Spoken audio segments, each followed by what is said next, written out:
Hai, good morning everyone. Saya harap kalian semua dalam keadaan baik ya, mahasiswa program PMM dan juga program reguler dari STKIP PGRI Jombang.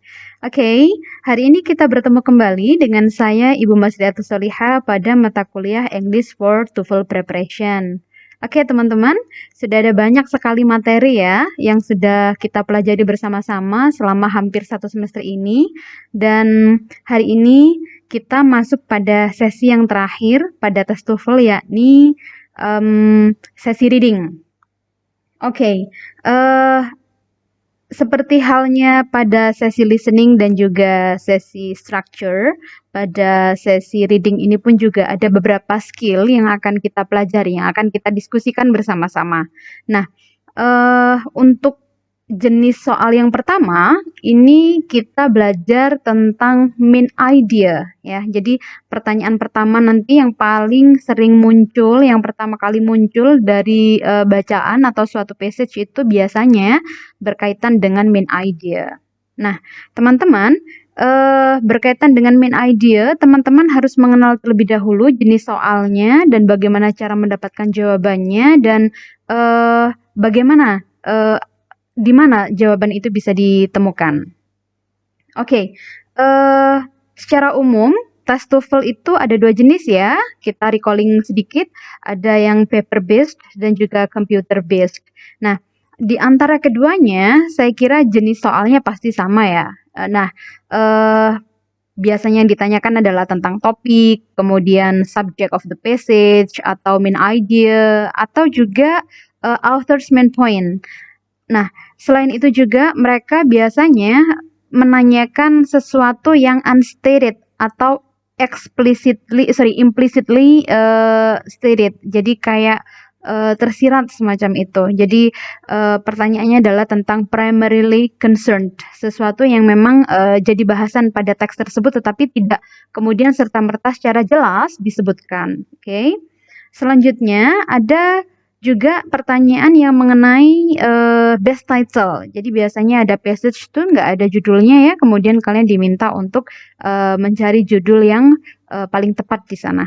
Nah, pertanyaan untuk yang mencari judul ini agak lebih mudah menurut saya. Kenapa? Karena biasanya judul itu hanya bentuk phrase ya. Jadi hanya ada dua kata semacam itu yang merefleksikan dari keseluruhan passage tersebut. Oke. Kemudian di mana jawaban itu berada? Nah, ini biasanya atau yang paling sering muncul pada berbagai macam jenis soal TOEFL, terutama pada jenis reading ya. Ini biasanya yang ada jawabannya tuh di bagian pertama atau di in the initial place of a passage begitu ya. Nah, tetapi sebenarnya teman-teman tetap harus benar-benar bisa mengindikasikan ini jenis pertanyaan apa semacam itu. Tapi memang biasanya jawabannya ada di bagian pertama atau bagian awal dari passage tersebut. Nah, bagaimana caranya? Yang pertama ya memang kalian harus membaca minimal adalah first line atau first sentence of each paragraph ya. Kemudian mencari tema atau ide yang paling umum pada baris pertama. Nah, teman-teman, ada juga yang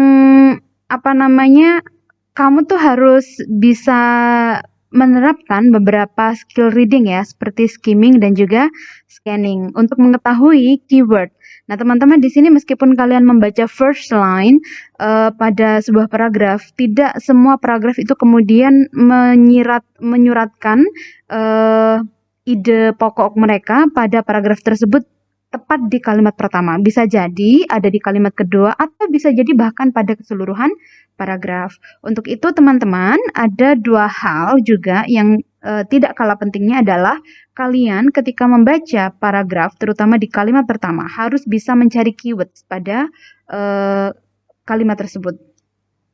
Namun, untuk lebih umumnya adalah dalam setiap paragraf atau dalam passage sebenarnya, itu pasti ada beberapa kata yang paling sering muncul. Meskipun tidak diulang, tetapi ada beberapa reference atau sinonimi yang mengacu kepada idea tersebut. Nah, ini termasuk juga kategori pada keyword. Nah, teman-teman cari tuh kalimat yang paling sering muncul atau istilah yang memiliki makna yang sama, semacam itu. Dan selain mencari keyword, kalian juga harus memiliki keterampilan untuk memparafrase, ya, memparafrase atau mencari sinonim atau mensummary atau merangkum. Jadi keseluruhan idenya itu sebenarnya tentang apa. Nah, itu bisa jadi di kalimat pertama, bisa jadi juga ada di keseluruhan paragraf. Namun, yang paling sering muncul ada di bagian pertama pada paragraf tersebut. Oke, ini yang paling, pasti ya, harus, biasanya kalau dari 4 jawaban tuh ada 1 jawaban benar, ada 1 jawaban salah, dan 2 jawaban pengecoh. Nah, teman-teman tuh harus bisa memetakan terlebih dahulu mana kira-kira jawaban yang otomatis salah. Nah, itu udah dihindari, di-eliminate aja. Kemudian kita coba mencari possibility di antara 3 jawaban lainnya. Nah, ini, kemudian kemampuan parafrase, kemampuan summary kalian sangat menentukan kebenaran jawaban yang akan kalian pilih. Oke, kita latihan soal ya. Silahkan dibaca pelan-pelan, tetapi ingat, sama seperti halnya soal listening dan juga soal structure, kalian tidak diberikan waktu yang banyak teman-teman dan tidak diberikan kesempatan untuk mencoret-coret pada booklet. Nah, untuk itu kalian harus benar-benar latihan untuk membaca soal dan kemudian mencari jawaban pada teksnya hanya dalam waktu setengah menit ya, karena nanti sesudahnya ada jeda kira-kira 8 detik untuk pindah ke soal berikutnya. Nah, ini adalah waktu sebenarnya bagi kalian untuk mencari jawaban yang tepat. Nah, ini ada salah satu trik namanya tabaja, tanya, baca, jawab. Nah, kita baca dulu pertanyaannya. Sesudah itu kita cari jawabannya. Kita lihat pilihan jawabannya. Nah, ketika sudah melihat pilihan jawaban, maka kita bisa langsung ke soal atau ke passage maksud saya. Di sana coba kalian renungkan kira-kira manakah dari pilihan-pilihan ini yang kemudian ada pada passage atau pada paragraph. Nah, di sini teman-teman, kita akan coba menganalisis ya, mana tuh yang menjadi bagian dari keywordnya ya. Oke. Di sini pertanyaannya adalah which of the following best describe the topic of the passage. Oke, berarti yang ditanyakan adalah topiknya. Oke. Berarti kalau topik itu biasanya adalah pesan yang paling umum di dalam passage ini atau di dalam paragraf ini. Yang paling sering-sering diulang, ide apa yang paling sering diulang. Meskipun tidak menggunakan kosakata yang sama, tetapi reverse atau reference-nya itu menuju sesuatu yang biasanya diungkapkan sejak awal. Oke, kita lihat di sini.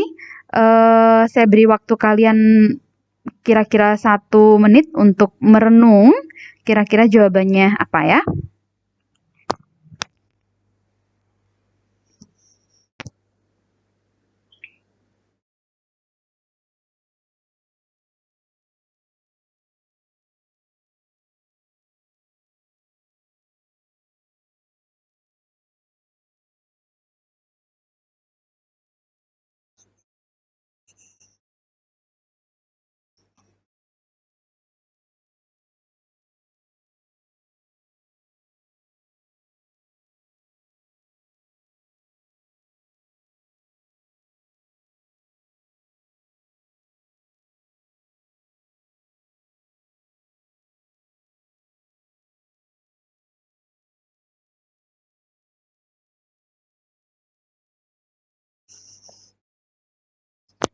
Oke. Nah, teman-teman di sini ada 2 jawaban pengecoh ya dan ada 1 jawaban salah. Oke. Dan tentu saja ada 1 jawaban benar. Baik. Kalau kalian lihat di sini pilihan A, B, C dan D ketika kira-kira kalau misalkan jawabannya D, gold bullion, itu di sini tidak ada secara tersirat maupun tersurat tidak ada kata-kata yang mengatakan dia itu tentang simpanan emas ya. Memang di sini sih ada kata-kata gold deposits ya yang memiliki makna hampir sama. Hanya saja ini saya kira adalah jawaban yang salah karena kita tidak menyoal tentang simpanan emas, tetapi di mana emas itu disimpan semacam itu ya. Baik. Apakah di City of Fort Knox, Kentucky? Bisa jadi ya. Atau tentang US Army Post at Fort Knox. Karena ada kata-kata ini kan ya. Nah, ini yang disebut dengan jawaban pengecoh ya. Jadi City of Fort Knox ini juga ada terlihat jelas. Nah, kemudian teman-teman cirinya kalau misalkan jawaban pengecoh tuh biasanya muncul kentara banget. Nah, itu udah jangan dipilih deh ya.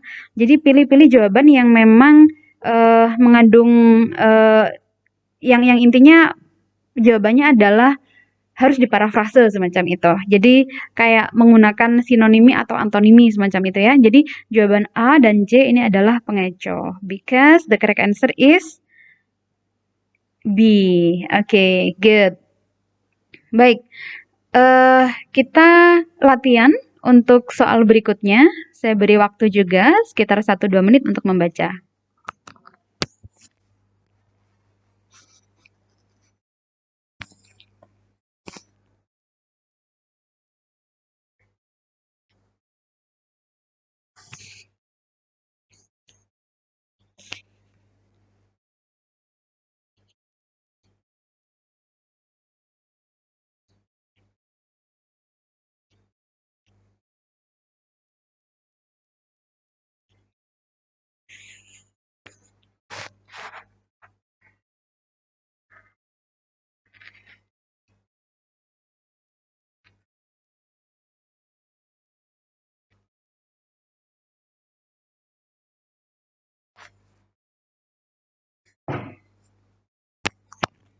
Oke, teman-teman dari sini bisa dilihat juga ya, agak complicated nih jawabannya. Kenapa? Karena pilihan jawabannya agak panjang, kemudian mungkin ada beberapa teman-teman yang tidak begitu familiar dengan tema ini, karena ini menyoal tentang hasil mineral ya, atau hasil tambang yang ini lebih dispesifikkan kepada batuan mineral semacam itu. Oke, nah teman-teman yang mungkin yang tidak begitu memahami apa itu diamond, kemudian beberapa batu-batuan mineral, misalnya, saya kira tema ini cukup challenging ya. Tetapi bagi teman-teman yang memang mengerti tentang tema ini, saya kira ya mudah.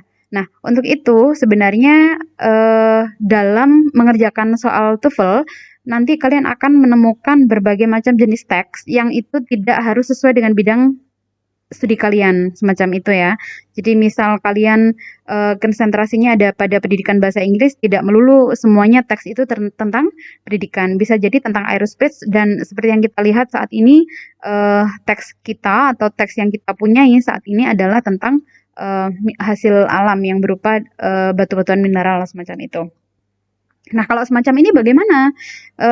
Saya kira hal yang paling mudah dilakukan adalah kita kembali kepada trik ya. Kita baca terlebih dahulu kalimat pertama, mulai dari one identifying sampai dengan with another. Nah, ini tuh kalau misalkan pada kalimat berikutnya kok masih menyoal masalah ini, artinya ini adalah memang main idea. Ketika ini memang main idea, maka dia harus diparafrase. Kenapa? Karena pertanyaannya adalah the main idea of this passage is that. Nah, ini berarti kan memang menanyakan main idea. Artinya, teman-teman ketika sudah menemukan keyword dari pertanyaan dan keyword dari jawaban, maka akan lebih mudah di sini untuk mencari jawabannya ya. Jadi tadi dari pilihan jawabannya sudah ketemu keywordsnya apa, kemudian nanti diparafrase atau dicari sinonimi dan antoniminya, nanti akan ketemu jawabannya. Oke. Seperti pertanyaan sebelumnya, ada 1 jawaban salah dan ada 2 jawaban pengecoh dan 1 jawaban benar. Oke, correct answer-nya adalah ya, correct answer-nya adalah A. Kenapa? The hardness of mineral can be determined by its ability to make a mark on other minerals. Ini ya, dari salah satu ciri atau salah satu karakter dari hasil alam atau batuan alam ini adalah kepadatan atau kekerasan ya, seberapa kerasnya batu itu ya. Kemudian ini juga diteliti dari kemampuan mereka untuk membuat goresan pada mineral yang lain. Nah, berarti jawaban yang tepat adalah A, ya. Oke. Kita ke skill berikutnya. Ini juga skill yang tidak kalah pentingnya untuk dipelajari. Jadi ini kayak recalling juga kepada pada materi kalian semasa SMA atau sejak semester 1 sampai dengan semester akhir mungkin ya, ketika kalian memang mengambil TOEFL-nya adalah di akhir semester, di akhir masa pembelajaran. Jadi di pembelajaran bahasa, baik bahasa Inggris maupun bahasa Indonesia, itu kita semuanya diajarkan dengan organization of ideas. Jadi dalam sebuah paragraf itu ada bentuknya, ada temanya, kemudian ada language feature, kemudian ada language structure ya di sana. Yang ini kemudian menentukan apakah jenis teks tersebut termasuk comparing, kemudian contrasting, describing, defining, atau informing semacam itu. Nah, sama seperti skill 1, di skill kedua juga kalian harus benar-benar tahu jenis-jenis soal apa saja yang biasanya ada pada tema ini. Jadi yang pertama biasanya yang ditanyakan itu adalah kalau misalkan kalian mengambil tesnya dalam bentuk paper test ya, yang pertama itu adalah kalian akan ditanyakan bagaimana sih organisasi atau penyampaian ide pada passage tersebut, dan kemudian informasi apa yang melekat pada second paragraph dan juga the first paragraph. Jadi ada kesinambungan antara paragraf pertama dan paragraf kedua pun juga dengan paragraf-paragraf lainnya. Jadi kalau misalkan mereka itu dalam sebuah passage itu kan ada unity, coherence, and cohesion ya. Ini adalah satu hal yang harus kalian ketahui juga, bahwasanya dalam passage itu mereka berantai. Jadi paragraf pertama ngomongkan apa, nanti paragraf kedua pun juga tidak akan jauh-jauh dari tema paragraf pertama, semacam itu. Oke, sedangkan kalau di computer test nanti akan diindikasikan dengan klik on the paragraph, semacam itu. Langsung diarahkan kepada paragraf yang keberapa. Oke, nah untuk menjawab, biasanya memang tidak ada lain dan tidak bukan, memang harus melihat the first sentence of appropriate paragraph ya teman-teman.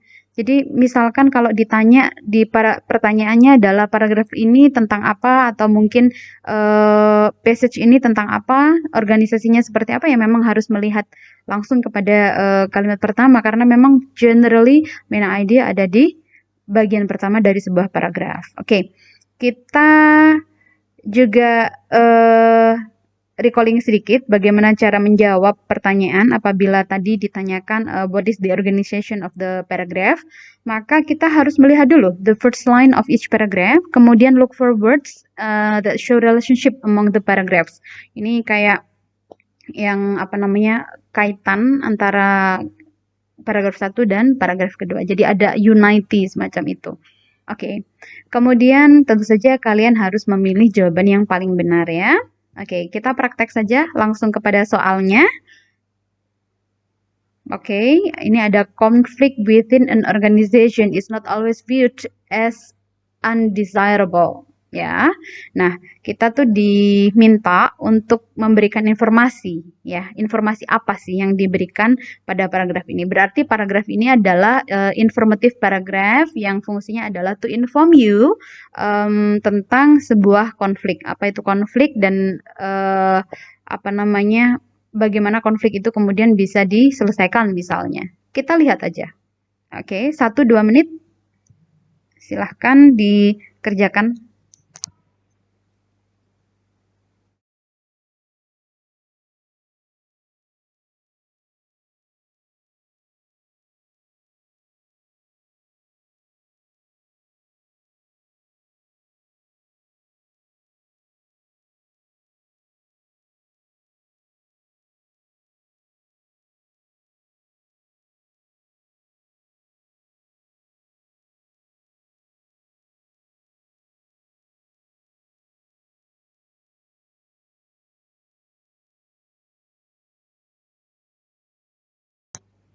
Oke, jadi pada paragraf ini kita diminta untuk berikan informasi apa sih fungsi dari paragraf ini gitu ya. Jadi yang pertama, kalau kita baca di sini conflict within organization, kemudian according to traditional view of conflict ya. Ini traditional view, kemudian ada interactionist view ya of conflict. Nah, berarti kan ada dua point of view di sini, ya kan? Nah, karena sebenarnya di sesudah dari undesirable ini ada apa namanya? Info utama, yakni in fact, various managers have widely divergent ideas on the value that conflict can have. Gitu ya. Jadi ada beberapa orang tuh yang memiliki pandangan berbeda tentang makna atau kebermanfaatan dari sebuah konflik gitu ya. Ada yang pertama adalah traditional view, kemudian yang kedua adalah interactionist view. Oke. Dari sini kita tahu ya, kira-kira jawaban mana yang tepat? Yes, jawaban yang tepat adalah B, karena fungsinya adalah contrasting. The passage is comparing between the first idea and the second idea. So, mereka itu membandingkan semacam itu atau membedakan antara satu ide dan ide yang lain. Jadi, the function or the organization of this passage is to inform dan ini fungsinya adalah contrasting. Oke. Hati-hati, ini termasuk jenis argumentatif atau definitif atau opinion atau tentang sebuah teori, ya. Jadi hati-hati betul, meskipun ada kata-kata teori di sini, apakah memang nanti akan jawabannya adalah sebuah teori. Nah, ingat kepada hukum yang pertama tadi, kita cari keywordnya yang paling sering muncul apa dan kita harus men-summary.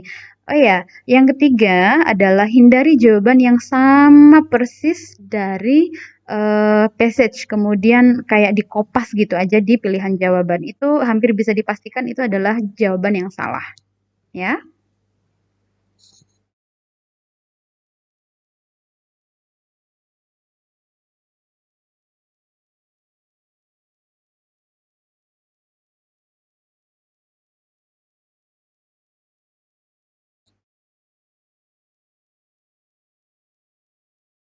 Oke, paragraf ini sederhana sebenarnya teman-teman. Coba di situ kalau kita lihat IQ or intelligent quotient is defined as the ratio of a person mental age to chronological age.